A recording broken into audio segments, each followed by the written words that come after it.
The courtroom smelled like polished wood and broken promises, and Victoria Harrington knew exactly how to work it. She dabbed her eyes with a lace handkerchief, her shoulders trembling just enough to sell the performance, and when she finally spoke, her voice cracked in all the right places. "Your Honor, I fear for my safety and for the children's safety." The judge leaned forward, his brow furrowed with concern, and just like that, the room belonged to her.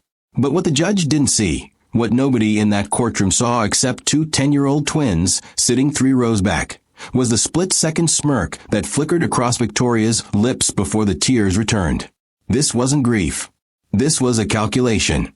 And those twins, Natalie and Nathan Reed, were about to become the only things standing between their father and total destruction. Before we go further, if you believe the truth should always win no matter how powerful the lies, hit that subscribe button and turn on notifications because this story is about to shake everything you thought you knew about justice. Drop a comment and tell us where you're watching from. We want to know who's riding with us on this journey. Victoria pressed her palm against her chest, her diamond bracelet catching the overhead lights as she continued. "He threatened me, Your Honor, multiple times.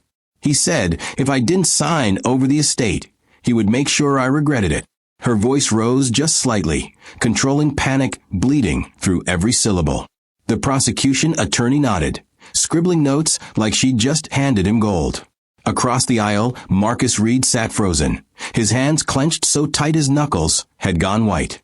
He wanted to scream, wanted to stand up and rip apart every lie spilling from her mouth, but his lawyer had warned him. One outburst, and the judge would see him as unstable. One raised voice, and Victoria would win before the evidence even mattered. So Marcus stayed silent, his jaw locked, his eyes fixed on the woman who had destroyed his life in less than 18 months. Natalie's fingers found Nathan's under the wooden bench. Neither of them looked at each other, but the squeeze was enough. They'd rehearsed this moment in whispers late at night when Victoria thought they were asleep. They knew what was coming. They'd seen her practice this speech in the mirror 3 nights ago, adjusting her tone, testing which words landed hardest. She'd stood in the upstairs bathroom, the door cracked just enough for sound to escape, and she'd whispered to herself, "Make them believe you're the victim. Make them see him as the monster." Natalie had recorded it on Nathan's old tablet, the one Victoria didn't know still worked. That recording was locked in a safe place now, but they couldn't use it yet. Not until the moment was right. Not until she buried herself so deep in lies that the truth would detonate everything. Victoria turned toward the judge, her expression softening into something almost angelic. "I loved him, Your Honor. I truly did. When I married Marcus, I thought I was gaining a family. I thought those children would see me as someone who cared." She paused, letting the words settle like dust on a tragic scene. "But he turned them against me. He told them I was trying to take their mother's place, that I was only after his money." The courtroom shifted. A few heads nodded. The judge's expression remained unreadable, but his pen moved across his notes. Marcus felt his chest tighten. Every lie landed like a knife between his ribs, and the worst part was how believable she made it sound. She wasn't screaming or hysterical. She was calm, measured, and devastated. She was exactly what a jury or a judge wanted to see in a victim. Nathan's pulse hammered in his ears.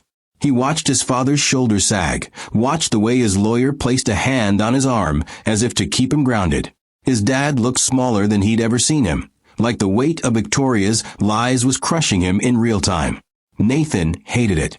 He hated the helplessness, the waiting, the way everyone in this room seemed ready to believe her without question.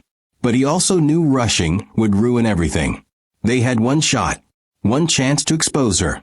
And if they missed, their father would lose everything, his reputation, his business, his freedom, and worst of all, them. The prosecution attorney stood, his voice smooth and confident.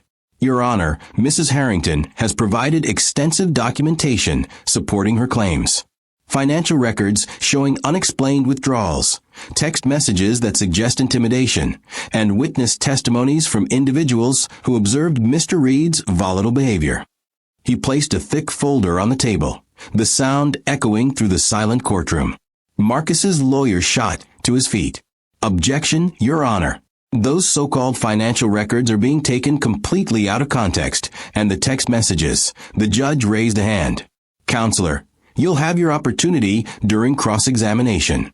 Sit down." Marcus's lawyer sat, but his jaw was tight. The damage was already done. The seeds of doubt had been planted, watered, and were already starting to grow.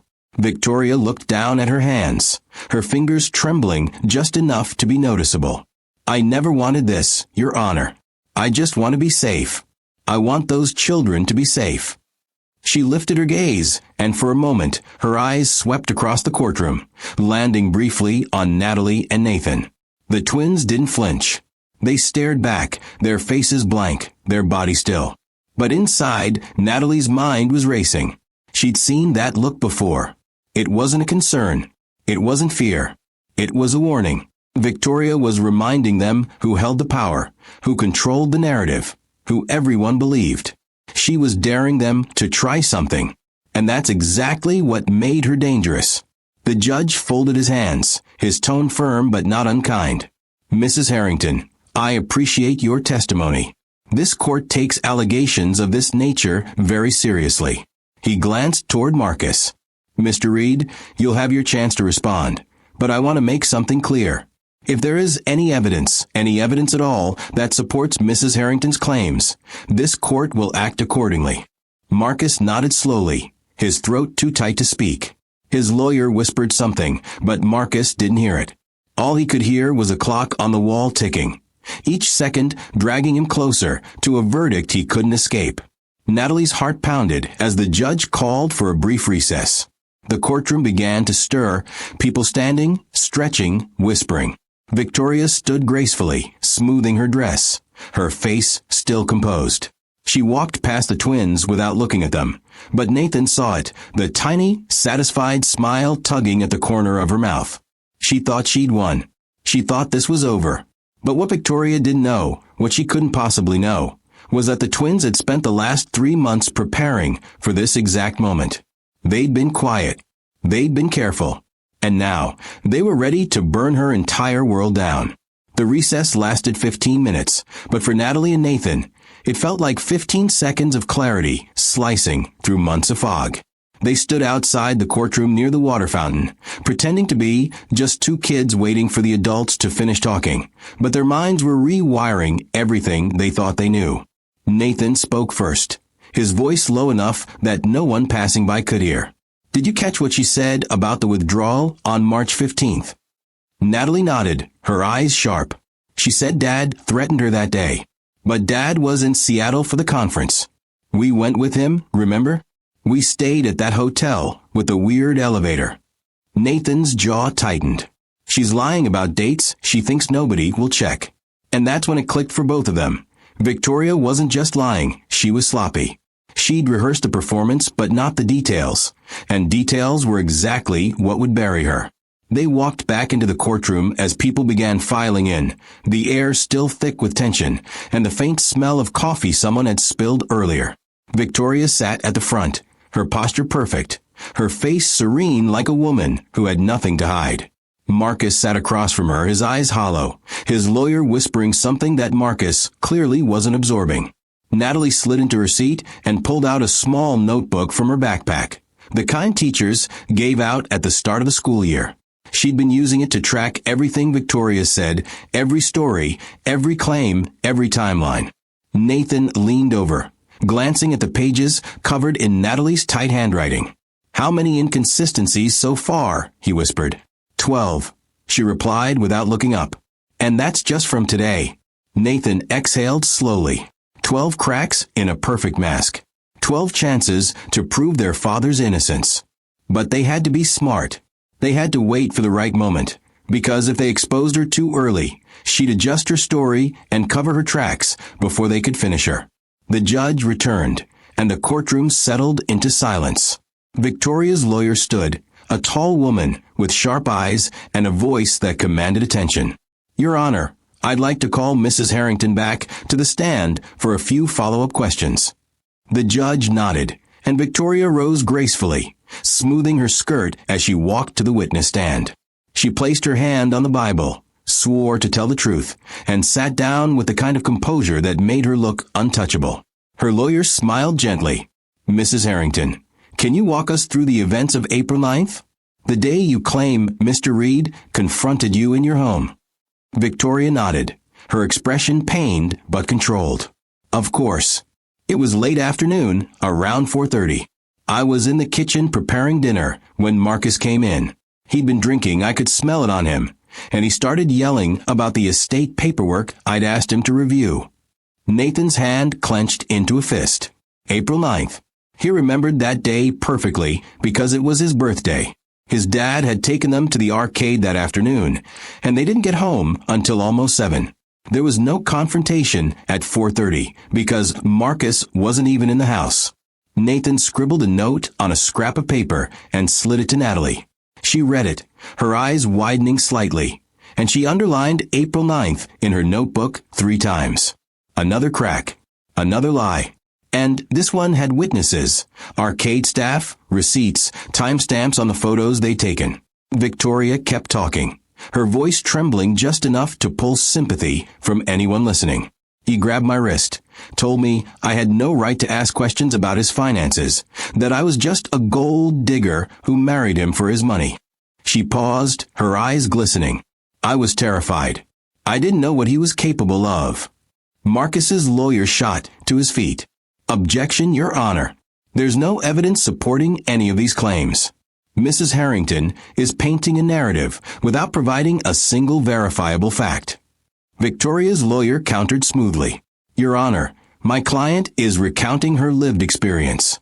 The defense will have ample opportunity to cross-examine." The judge nodded. "Overruled. Continue, Mrs. Harrington." Victoria took a breath, dabbing at her eyes with that same lace handkerchief. "After that day, I started keeping a journal. I documented every incident, every threat, every moment I felt unsafe." She reached into her purse and pulled out a small leather-bound notebook, holding it up like evidence in a murder trial. "It's all here, Your Honor. Dates, times, what he said, how he said it." The courtroom murmured. The judge leaned forward, clearly interested. Marcus looked like he'd been punched in the stomach. Natalie's stomach twisted. A journal. Victoria had created an entire false record, a manufactured history designed to corroborate her lies. It was brilliant and terrifying at the same time. Nathan leaned closer to his sister. "She's been planning this for months," he whispered. Natalie nodded, her mind racing. They'd always thought Victoria was opportunistic, that she'd married their dad for money and security. But this was premeditated destruction. This was someone who had studied their father, mapped out his vulnerabilities, and built a trap so carefully that even the legal system was falling for it. How do you fight someone who's that calculating? How do you prove the truth when lies are wrapped in leather and presented as evidence? The lawyer continued. "Mrs. Harrington, in your journal, did you document the incident on June 3rd? The one where Mr. Reed allegedly locked you out of the house?" Victoria nodded, flipping through the pages with practiced ease. "Yes, June 3rd. I came home from the grocery store and all the locks had been changed. I knocked for 20 minutes before he finally opened the door. He told me I wasn't welcome anymore, that I should leave and never come back." Nathan's breath caught. June 3rd. That was the day their dad had surprised them with a weekend camping trip. They'd left Friday morning and didn't come back until Sunday night. Marcus wasn't even home on June 3rd. He was 200 miles away teaching Nathan how to fish and letting Natalie roast marshmallows until they were black and crispy. Nathan grabbed Natalie's notebook and wrote furiously, "Camping trip, June 3rd to 5th. Dad wasn't home." Natalie read it and her hands started shaking, not from fear, but from anger. Every word out of Victoria's mouth was a calculated fabrication, and the terrifying part was how effortlessly she sold it. The judge asked a question, his tone measured. "Mrs. Harrington, do you have any photographs, text messages, or other corroborating evidence from these incidents?" Victoria hesitated, just for a fraction of a second, and Natalie caught it. It was the first time Victoria looked anything less than certain. "Some incidents happened so quickly I didn't have time to document them with photos, Your Honor."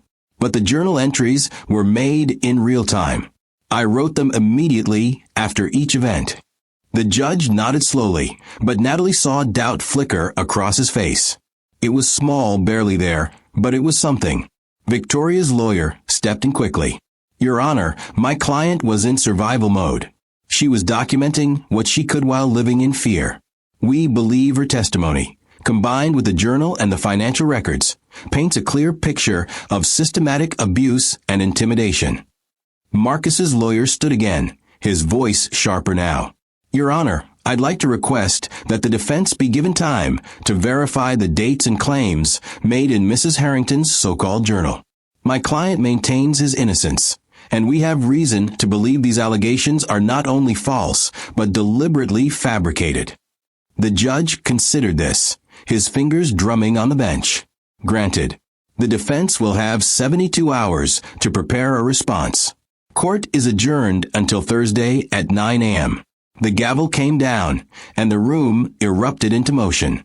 Victoria stood, her face still composed, but Natalie saw the tension in her shoulders. She'd expected this to be over today. She'd expected the judge to rule in her favor and close the case. The 72-hour delay wasn't part of her plan. As people began filing out, Nathan grabbed Natalie's arm. We have 3 days, he said urgently. 3 days to prove she's lying about everything. Natalie's eyes were fierce. Then we don't waste a single second. They glanced toward their father, who was standing with his lawyer near the front, his face drawn and exhausted. Marcus looked over at them, and for the first time that day, he smiled, small, broken, but real.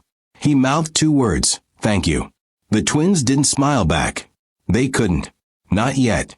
Not until they'd ripped apart every lie Victoria had built and made sure the whole world saw the truth. They had 3 days to save their father's life, and they weren't going to sleep until they'd found every crack, every contradiction, every piece of evidence that proved Victoria Harrington was the real monster in this story. The house felt different at night when Victoria thought she was in control. The twins waited until her bedroom door clicked shut, until the hallway light went dark, until the only sound was the hum of the refrigerator downstairs and the distant rumble of traffic outside. Natalie checked her phone. 11:47 p.m. Nathan nodded from across the room, and without a word, they moved.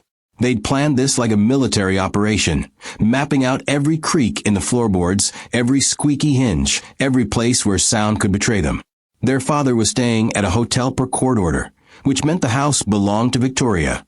And if she caught them searching through her things, she'd twist it into another lie, another piece of evidence that Marcus had turned his children into spies. But the twins didn't care about the risk anymore. They cared about the truth, and the truth was hiding somewhere in this house. Natalie led the way down the hall, her socks silent against the hardwood floor. Nathan followed, clutching a small flashlight with red tape over the lens to dim the beam. They'd learned that trick from a YouTube video about night photography, but tonight it was about survival. Victoria's office was at the end of the hall, a room she'd claimed the day she moved in, filling it with expensive furniture and locking the door whenever she left. The twins had tested the lock 3 nights ago using a bobby pin and a tutorial Nathan had memorized. It took 4 minutes to open, and tonight it took 3.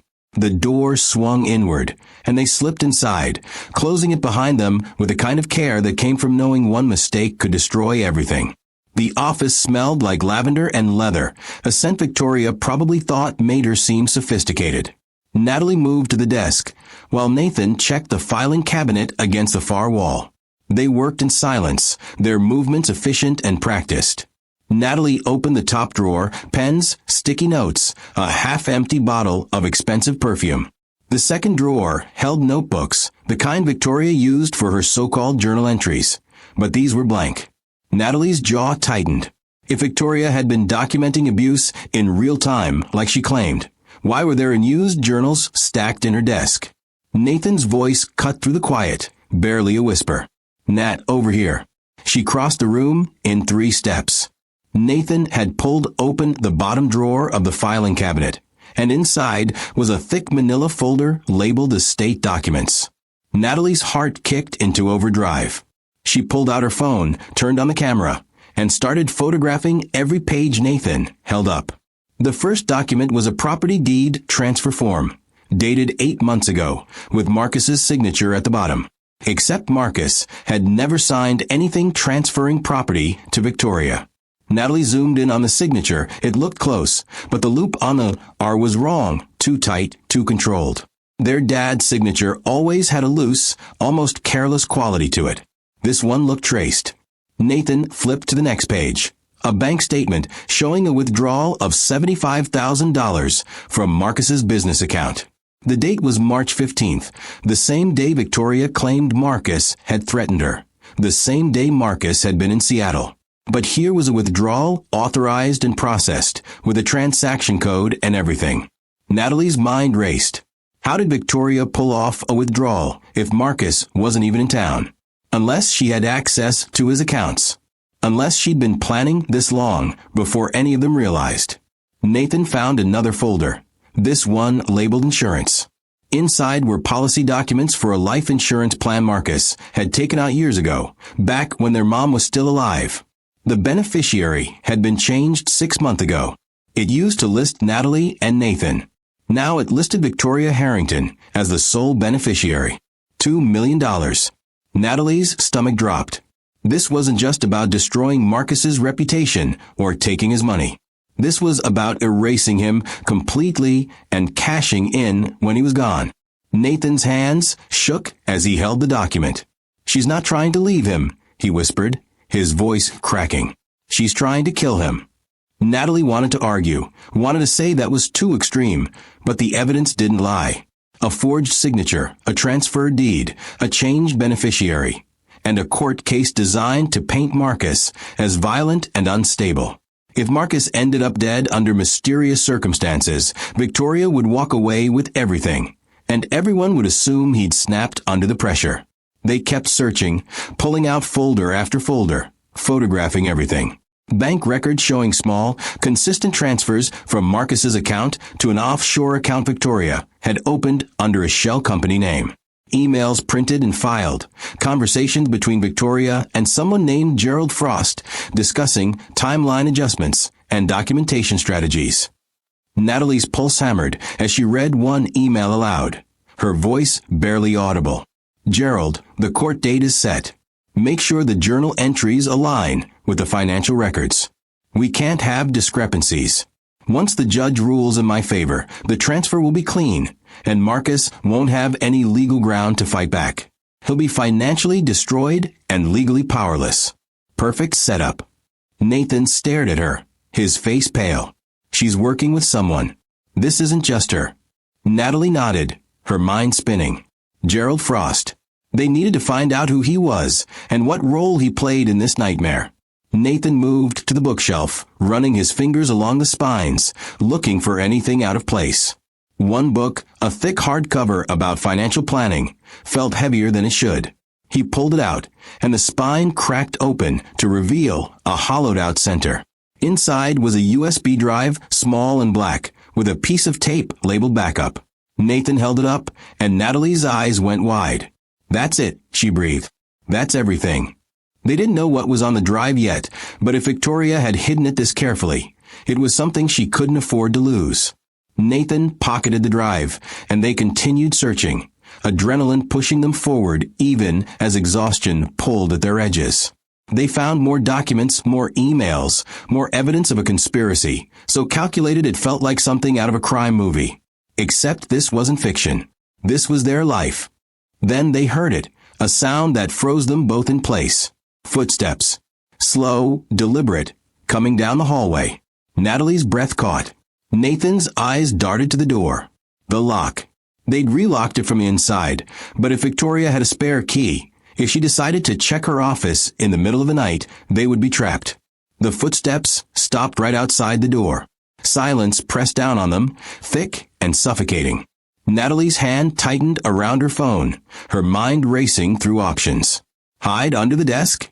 Behind the curtain? There was nowhere to go that wouldn't be obvious the second the door opened. Nathan mouthed one word, window. Natalie glanced at the window behind the desk, second floor, but there was a ledge, And if they were quiet, if they were fast, they could climb out and shimmy along the side of the house to the tree near Nathan's bedroom window. It was insane. It was dangerous. But it was their only option. The door handle turned. Natalie's heart stopped. Nathan grabbed her arm, and they moved toward the window, their steps soundless, their breathing shallow. Natalie's fingers fumbled with the latch, and for one agonizing second, it wouldn't budge. Then it clicked, and the window slid open, letting in a rush of cold night air. Nathan climbed out first, his sneakers finding purchase on the narrow ledge. He reached back for Natalie just as the office door started to open. Natalie grabbed his hand and pulled herself through the window, her shoulder scraping against the frame. The door swung wide, and light flooded the office. Victoria stepped inside, her silhouette sharp against the hallway glow. She looked around, her eyes scanning the room, and for a moment, Natalie was certain they'd been caught. But Victoria didn't look toward the window. She walked to the desk, checked a drawer, and muttered something under her breath before turning and leaving, pulling the door shut behind her. Natalie and Nathan clung to the ledge, their bodies pressed flat against the cold brick, their breaths coming in ragged gasps. They waited 5 full minutes before moving, inching along the side of the house toward the tree. Nathan went first, grabbing a thick branch and swinging himself onto it with a kind of reckless confidence only desperation could fuel. Natalie followed, her hands shaking so badly she almost lost her grip twice. They climbed down, dropped into the grass, and sprinted to the back door, slipping inside and locking it behind them. They didn't stop until they were in Nathan's room with the door closed and a chair wedged under the handle. Only then did they collapse onto the floor, their hearts pounding, their minds reeling. Nathan pulled the USB drive from his pocket and held it up. "We almost died for this," he said, his voice shaking. Natalie nodded, her hands still trembling. "Then it better be worth it."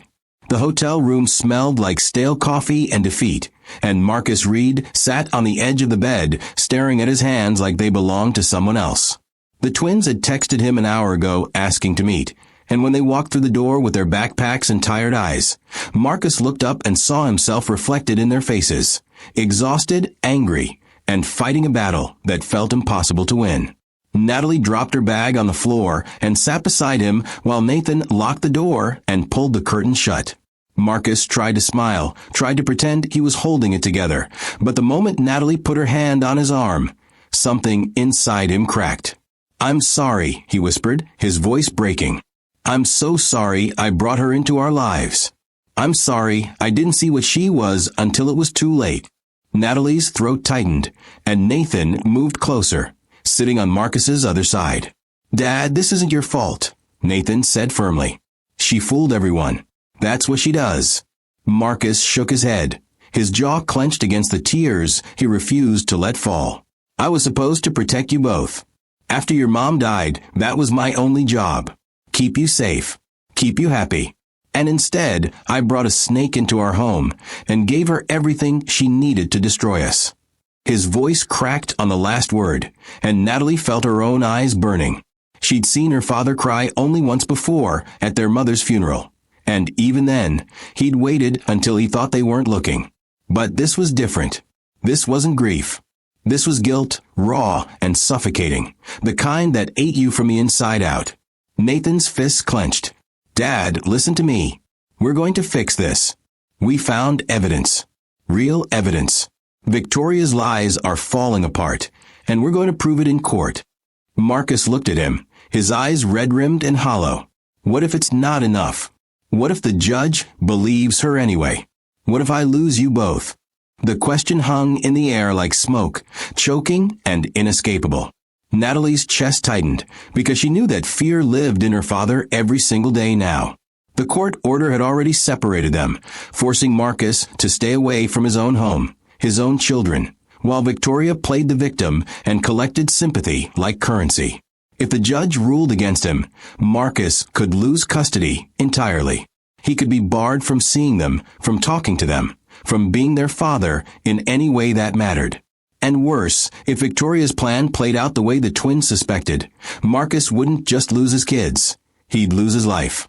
Nathan grabbed his father's shoulder, his voice fierce. You're not going to lose us. We won't let that happen. You hear me? We won't." Marcus looked at his son, and for the first time in weeks, something other than despair flickered in his eyes. It wasn't hope, not yet, but it was close. It was the fragile, desperate belief that maybe, just maybe, they could survive this. Natalie pulled out her phone and opened the folder of photos they'd taken in Victoria's office. "Dad, look at this." She swiped through image after image, forged signatures, altered bank records, emails discussing timeline manipulation, the life insurance policy with Victoria's name where theirs used to be. Marcus stared at the screen, his expression shifting from confusion to shock to something darker. "She changed the beneficiary," he said slowly, his voice hollow. "I never authorized that. I never even knew she had access to that account." Natalie nodded. "We know. And we have proof. But there's more." Nathan pulled the USB drive from his pocket and held it up. "We found this hidden in her office. We haven't opened it yet because we wanted to do it together." Marcus took the drive, turning it over in his hands like it might explode. If she hid this, it's because she can't afford for anyone to see what's on it. He looked at the twins, his jaw set. "We open it now. Whatever's on here, we face it together." Nathan pulled out his laptop, plugged in the drive, and waited as the files loaded. The folder contained dozens of documents, audio recordings, and video files. Marcus clicked on the first audio file, and Victoria's voice filled the room, cold and businesslike, nothing like the trembling victim she played in court. "Gerald, the timeline's accelerating. I need the forgeries completed by the end of the week. Once the judge rules, Marcus will be financially gutted, and the insurance policy activates the moment he's declared unstable or worse." The room went silent. Natalie felt sick. Nathan's hands balled into fists. Marcus's face had gone pale, his breathing shallow. The recording continued. "He trusts me. That's the beautiful part. He actually thinks I care about those brats of his. Once this is over, I'll sell the house, liquidate the assets, and disappear. $2 million from the insurance. Another $3 million from the estate. Not bad for 18 months of playing house." The recording ended, and Marcus sat frozen, staring at the laptop screen like it had just shown him his own grave. Nathan's voice was barely a whisper. "She's planning to kill you." Marcus didn't respond. He couldn't. The words were too big, too monstrous, too real. Natalie's voice cut through the silence, sharp and determined. "We're taking this to the police. Right now. This is a conspiracy to commit fraud and murder. She's not getting away with this." Marcus finally moved, shaking his head slowly. "If we go to the police now, her lawyer will claim the evidence was obtained illegally. We broke into her office. We took this without a warrant. A good defense attorney will have it thrown out before it ever reaches a jury." Nathan's frustration boiled over. "So what are we supposed to do? Just wait for her to kill you?" Marcus looked at his son, and something in his expression shifted, hardened. "No. We use it in court. We let her think she's winning, and then we destroy her in front of the judge, in front of everyone, where she can't run, can't hide, and can't lie her way out." Natalie nodded slowly, understanding settling in. "We let her bury herself first. Then we show the world who she really is." Marcus pulled both twins into a hug, holding them tight, and for the first time in weeks, he felt something other than helplessness. He felt rage. He felt clarity. And most importantly, he fought. "She came into our family thinking we were easy targets," Marcus said quietly, his voice steady now. "She thought she could break us apart and walk away rich. But she underestimated the three of us." He pulled back, looking at Natalie and Nathan with fierce pride. "We're going to walk into that courtroom, and we're going to end her." Nathan grinned, the first real smile he'd worn in days. "Dad's back," he said. Natalie squeezed her father's hand. "We've got 2 days until court. Let's make them count." The twins walked back into the house the next morning like nothing had changed, their faces blank, their shoulders slumped just enough to sell the performance. Victoria was in the kitchen, sipping tea, her posture relaxed, her smile warm and maternal when she saw them. "Good morning, you two.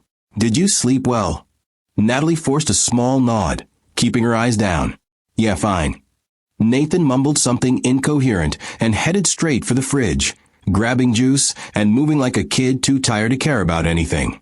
Victoria studied them for a moment, her gaze sharp beneath the sweetness, and then she smiled wider.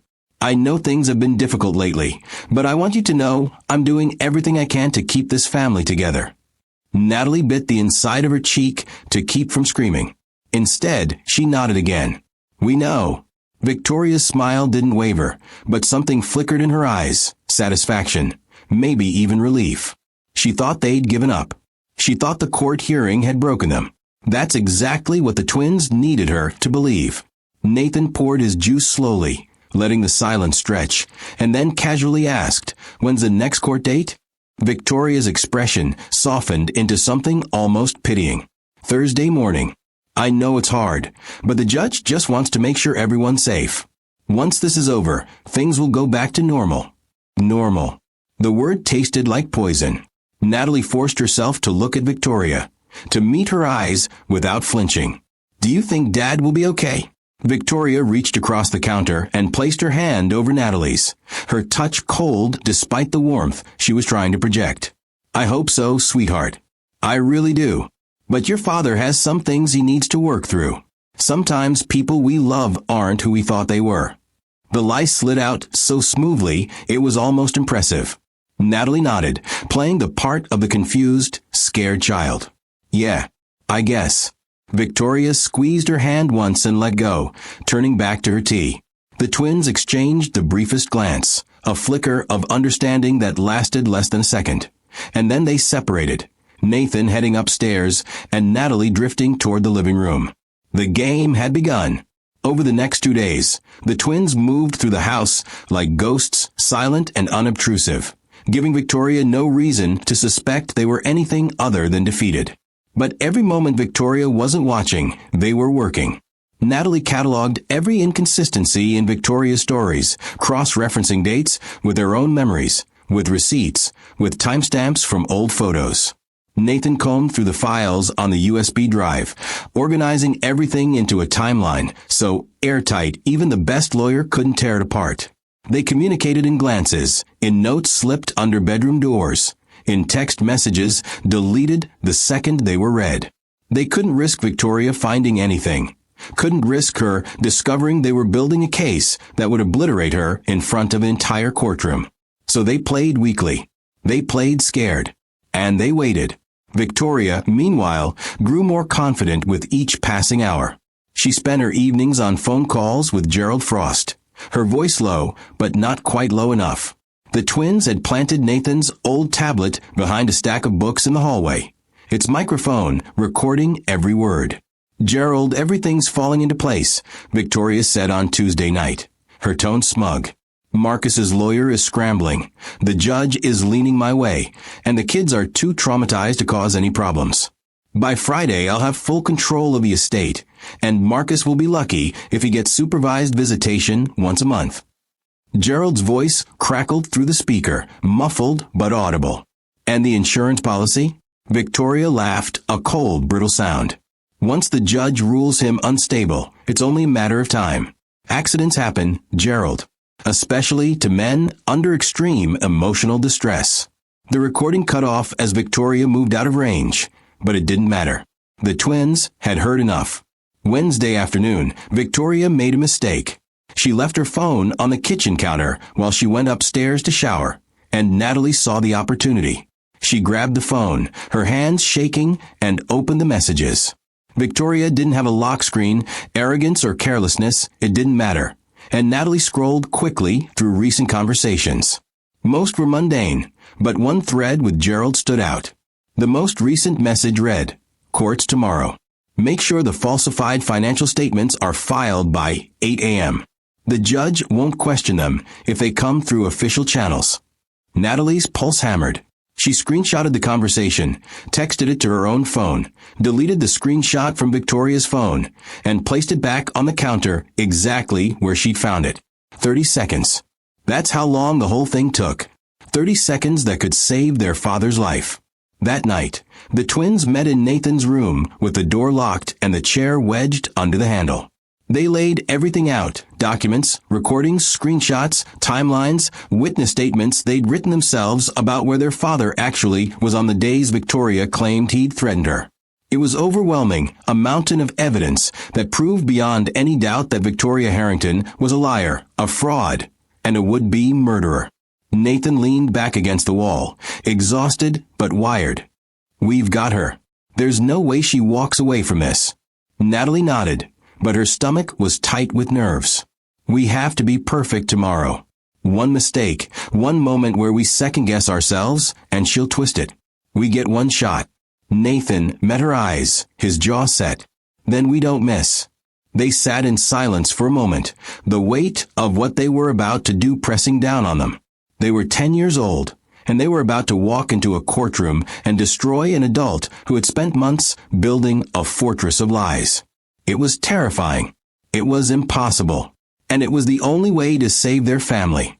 Downstairs, Victoria poured herself a glass of wine and smiled at her reflection in the darkened window.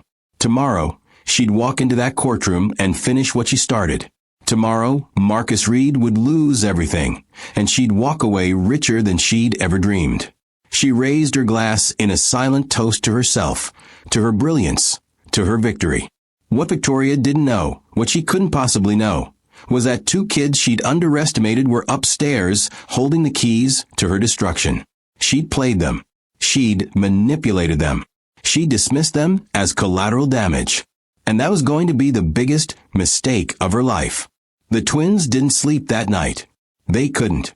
Tomorrow wasn't just another court date. Tomorrow was war. And they were ready to burn her world down.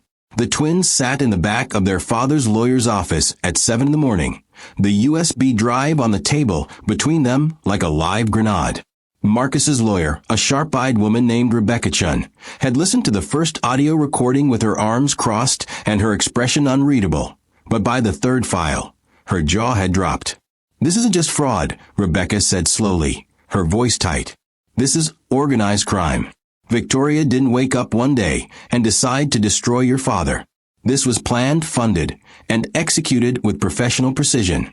Nathan leaned forward. "What do you mean professional?" Rebecca pulled up a document on her laptop, one of the emails the twins had photographed from Victoria's office. "Gerald Frost isn't just some random associate. He's a forensic accountant who was disbarred 3 years ago for falsifying financial records in a custody case. He's been operating underground ever since, helping people manipulate legal systems for profit." Natalie's stomach twisted. "So Victoria hired him to help her steal everything from our dad?" Rebecca nodded grimly. "Worse.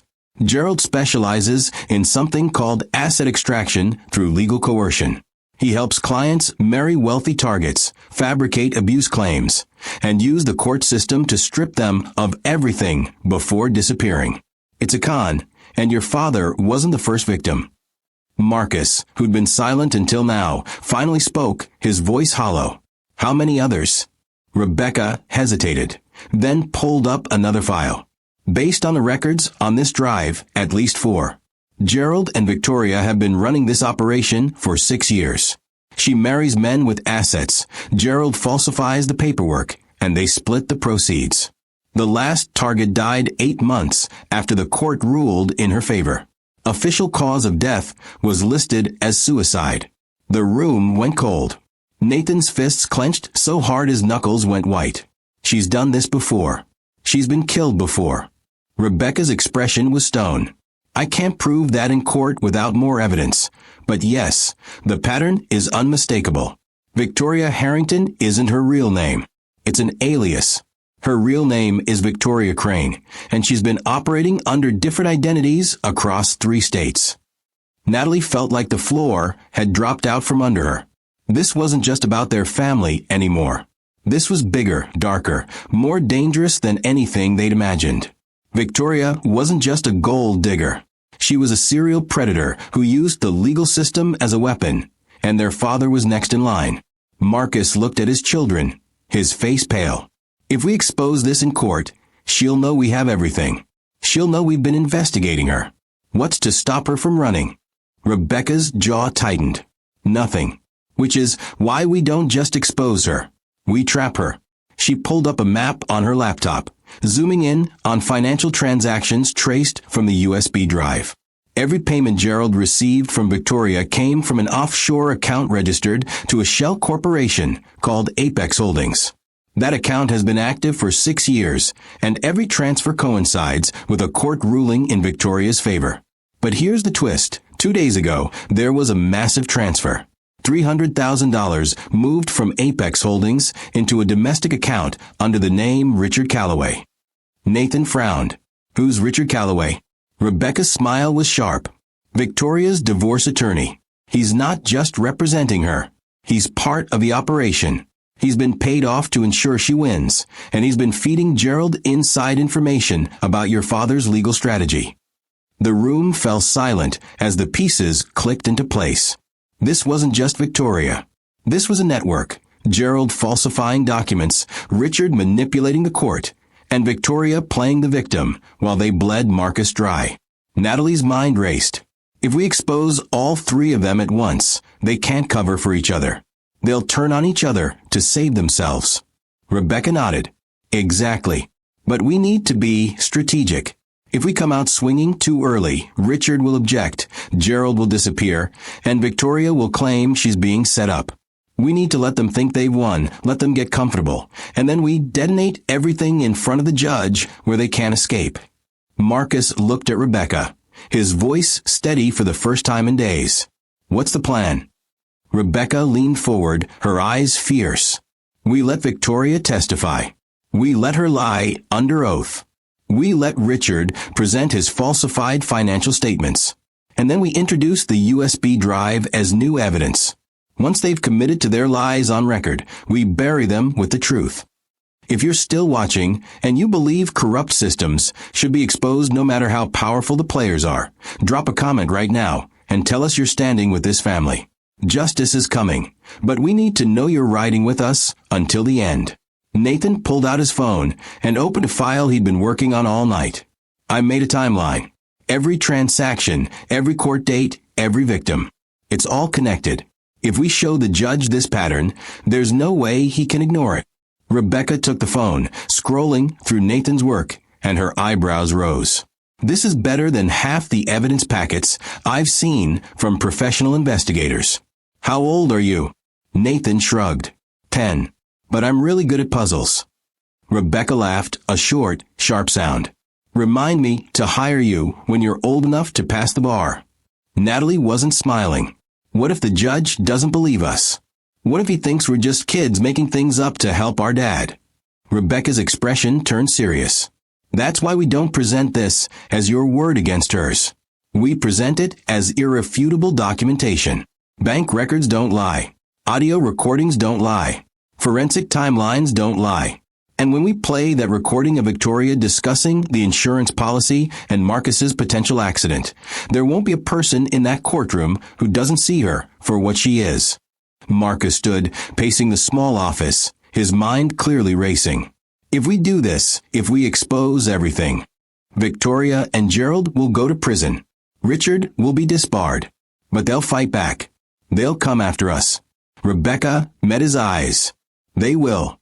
Which is why we make sure the evidence is so overwhelming they have no ground to stand on. We don't just win this case, Marcus. We end them. The twins looked at each other, a silent conversation passing between them. They'd started this investigation to save their father, but now it was bigger than that. Now it was about stopping predators who'd spent years destroying families and walking away rich. Now it was about justice for every victim who came before them. Natalie's voice was quiet but firm. Then let's end them. Nathan nodded. All of them. Rebecca gathered the files, the USB drive, and Nathan's timeline, loading everything into a secure folder. Court starts in 2 hours. Get ready. This is going to be the fight of your lives. Marcus pulled his children close, his arms tight around them. Whatever happens in there, I want you both to know I'm proud of you. Not just for what you've done, but for who you are. Natalie's throat tightened. Nathan's eyes burned. They didn't respond with words. They didn't need to. They were ready. The courthouse steps felt steeper than they had 3 days ago, and Natalie's legs trembled as they climbed toward the heavy wooden doors. Nathan walked beside her, his backpack holding copies of every document, every recording, every piece of evidence they'd need to destroy Victoria's lies. Marcus was already inside with Rebecca, finalizing their strategy, and the twins had exactly 90 minutes before the hearing started. 90 minutes to make sure nothing went wrong. 90 minutes before they either saved their father or watched him lose everything. The morning air was cold, biting against their faces, but Natalie barely felt it. Her mind was racing too fast, replaying every step of the plan, checking for holes, for mistakes, for anything Victoria could exploit. Nathan grabbed her arm as they reached the top step. "We've got this," he said, his voice low but steady. "We've prepared for everything." Natalie nodded, but her stomach was a knot of fear and adrenaline. Everything depended on the next few hours. Inside, the courthouse buzzed with activity.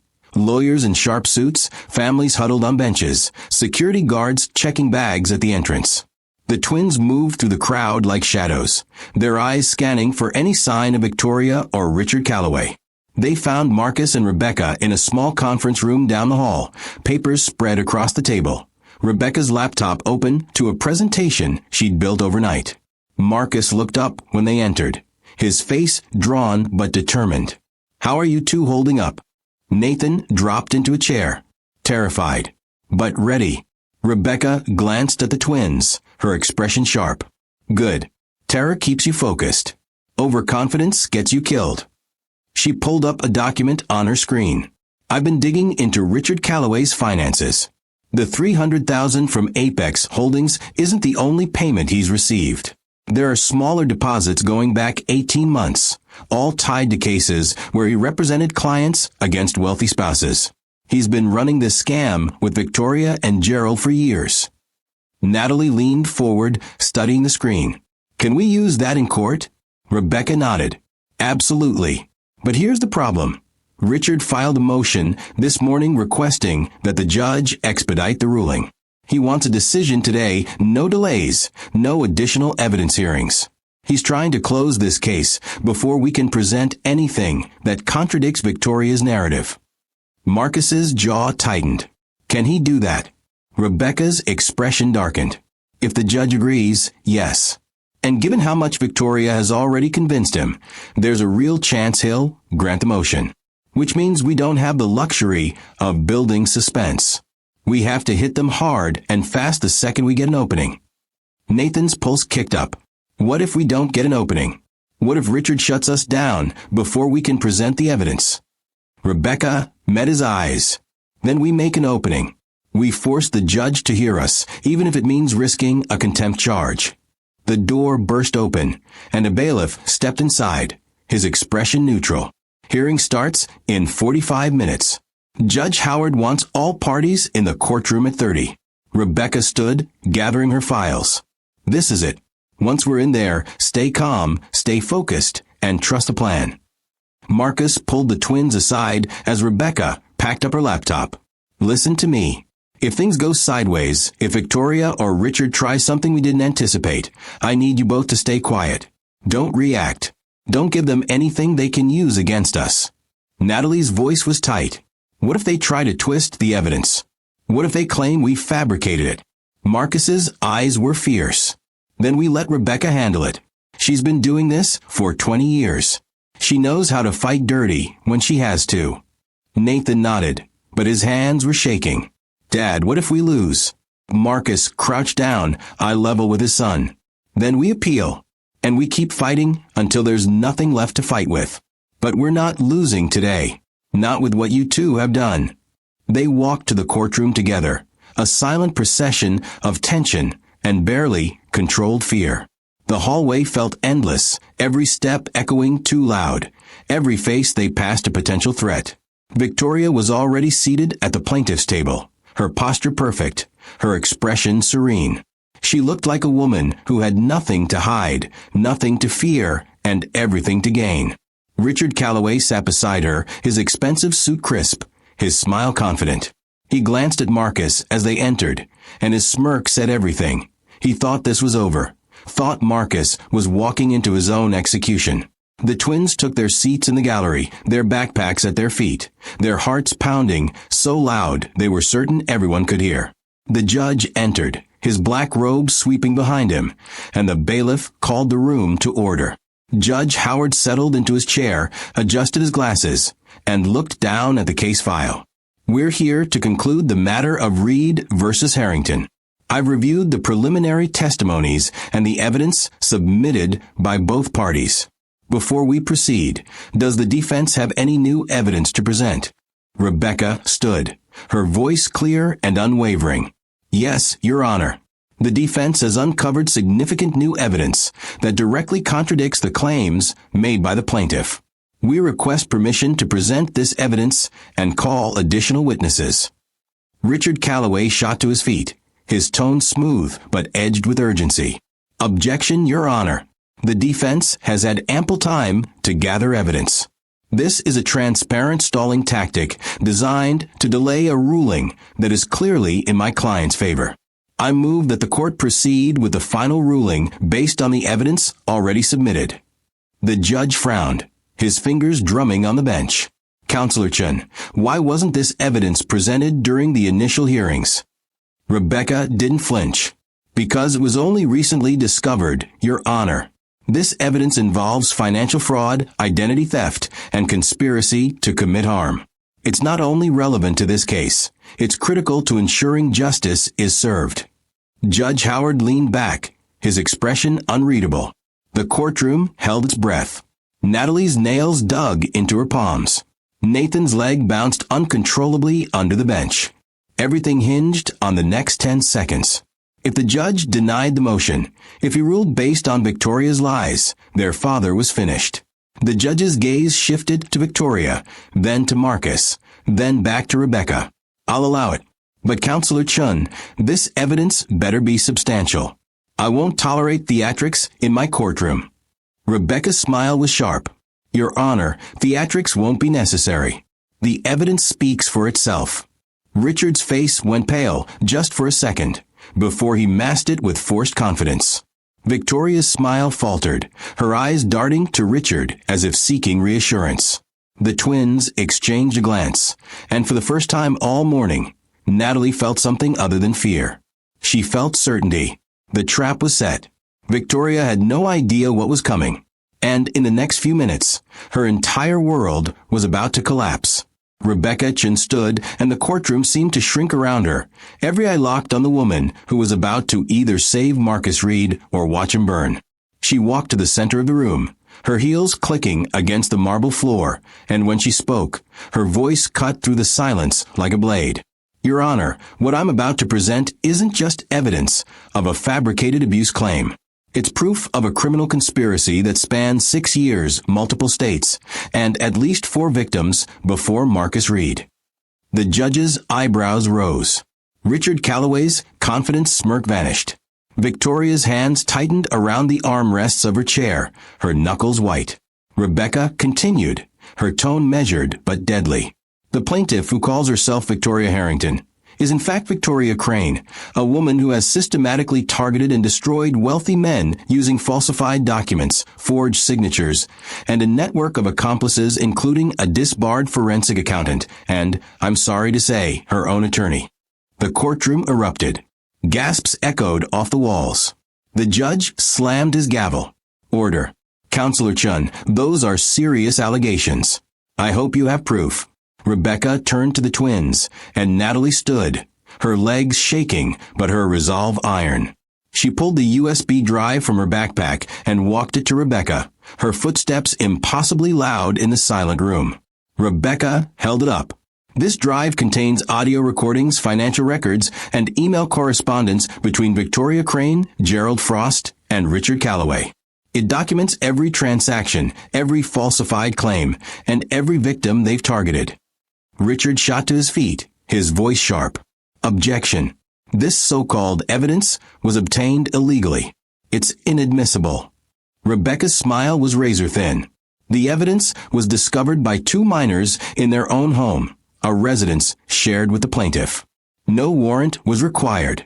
Furthermore, the recordings were made in common areas where there is no reasonable expectation of privacy. It's entirely admissible. Judge Howard motioned for the drive. Bailiff, bring that to me. The bailiff took the drive from Rebecca and handed it to the judge, who plugged it into his laptop. The room held its breath. 30 seconds passed. Then a minute. The judge's expression shifted from skepticism to shock to fury. He looked up, his voice ice. Play the first audio file. Out loud. The bailiff connected the laptop to the courtroom speakers, and Victoria's voice filled the room, cold and calculating. Gerald, everything's falling into place. Marcus's lawyer is scrambling. The judge is leaning my way, and the kids are too traumatized to cause any problems. By Friday, I'll have full control of the estate, and Marcus will be lucky if he gets supervised visitation once a month. The courtroom was frozen. Victoria's face went pale. Richard stood motionless, his mouth open. The recording continued. And the insurance policy? Victoria's laugh echoed through the speakers, cruel and triumphant. Once the judge rules him unstable, it's only a matter of time. Accidents happen, Gerald. Especially to men under extreme emotional distress. The recording stopped. The silence was deafening. Judge Howard's face was a mask of controlled rage. Mrs. Harrington, or should I say Mrs. Crane, do you deny that's your voice? Victoria's mouth opened, but no sound came out. Her lawyer looked like he wanted to disappear into the floor. Rebecca moved in for the kill. Your Honor, I'd also like to submit financial records showing payments totaling over $300,000 from an offshore account registered to Victoria Crane, paid directly to Richard Calloway over the past 18 months. He's not just her attorney. He's her accomplice. Richard's face went from pale to crimson. That's a lie. I've never. Rebecca cut him off, her voice sharp. Bank statements don't lie, Mr. Calloway. Neither do transaction records with your signature on them. She placed a stack of documents on the judge's bench. Every payment coincides with a court ruling in Victoria's favor. You've been manipulating the legal system for profit. Judge Howard stood, his voice shaking with fury. Bailiff, take Mrs. Crane into custody. Mr. Calloway, you are hereby suspended from practicing law pending a full investigation by the State Bar. This court is appalled, disgusted, and deeply disturbed by what has been revealed here today. Victoria finally found her voice, shrill and desperate. This is a setup. Those children broke into my office. They're lying to protect their father. Nathan stood, his voice clear and steady despite his age. We didn't lie. You did. You lied about March 15th when Dad was in Seattle. You lied about April 9th when we were at the arcade for my birthday. You lied about June 3rd when Dad was camping with us 200 miles away. We have receipts, photos, and witnesses for every single date you claimed he threatened you. Victoria's facade shattered. Her perfect composure cracked, and rage poured through. You little. The judge's gavel came down like thunder. Enough.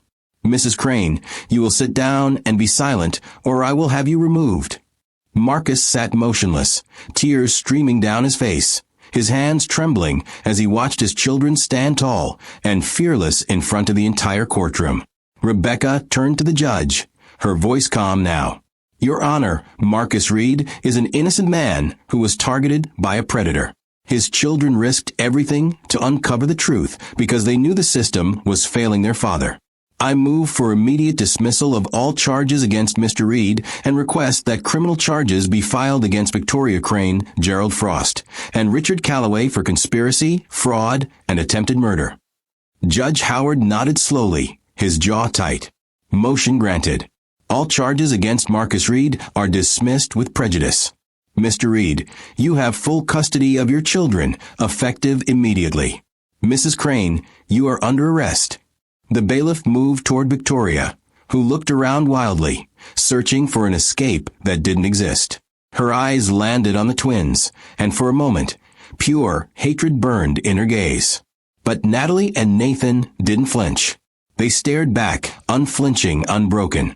As the bailiff handcuffed Victoria and led her away, she screamed, her voice echoing through the courtroom. You think you've won? You think this is over? I'll appeal. I'll fight this. Rebecca's voice followed her, calm and final. You can't appeal a confession recorded in your own words. The doors closed behind Victoria, and the courtroom erupted into chaos. Reporters shouting questions, spectators murmuring in shock, lawyers scrambling. But Marcus Reed didn't hear any of it. He stood, walked to his children, and pulled them into his arms, holding them so tight they could barely breathe. You saved me, he whispered, his voice breaking. You saved us. Natalie's tears finally came, hot and fast. Nathan buried his face in his father's shoulder. They'd done it. Against every odd, against a system rigged against them, against a woman who destroyed lives for profit, 2 10-year-old kids had stood up and won. Justice hadn't just been served. It had been fought for, bled for, and earned. And as they stood together in that courtroom, the Reed family knew one thing for certain. They were unbreakable. The courtroom didn't settle for 20 minutes. Chaos swirling like a hurricane as reporters rushed the doors, photographers aimed their cameras, and spectators tried to process what they'd just witnessed. Judge Howard slammed his gavel repeatedly, his voice booming over the noise. This court is still in session. Everyone will remain seated or be held in contempt. The room reluctantly quieted, but the energy was electric, charged with the kind of raw emotion that comes when justice finally tears through corruption. Marcus Reed stood with his arms still wrapped around Natalie and Nathan, his face buried in their hair, his shoulders shaking with sobs he'd held back for months. Rebecca Chin stood beside them, her hand on Marcus's shoulder, her expression fierce with pride and vindication. She'd fought hundreds of cases in her career, but none had ever felt like this. 2 children outsmarting a criminal network because the system had almost failed their father. Judge Howard cleared his throat, his voice still trembling with anger. Before this court adjourns, I want to make something abundantly clear. What happened here today is a stain on our legal system. A woman manipulated the courts, an attorney betrayed his oath, and an innocent man nearly lost everything because we were too quick to believe a performance. He looked directly at Victoria, who sat handcuffed between 2 bailiffs, her face a mask of barely controlled fury. Mrs. Crane, you have abused the trust of this institution, endangered the life of a good man, and traumatized 2 children who should never have had to fight this battle. I am recommending the district attorney pursue the maximum charges available: conspiracy to commit fraud, identity theft, attempted murder, and obstruction of justice. You will face every consequence the law allows. Victoria's jaw clenched, her eyes cold. She didn't speak, didn't beg, didn't apologize. She just stared at the judge with a kind of hatred that confirmed everything the twins had uncovered. Judge Howard turned his attention to Richard Calloway, who sat slumped in his chair, his expensive suit suddenly looking like a costume. Mr. Calloway, you took an oath to uphold justice. Instead, you sold it for $300,000 and changed.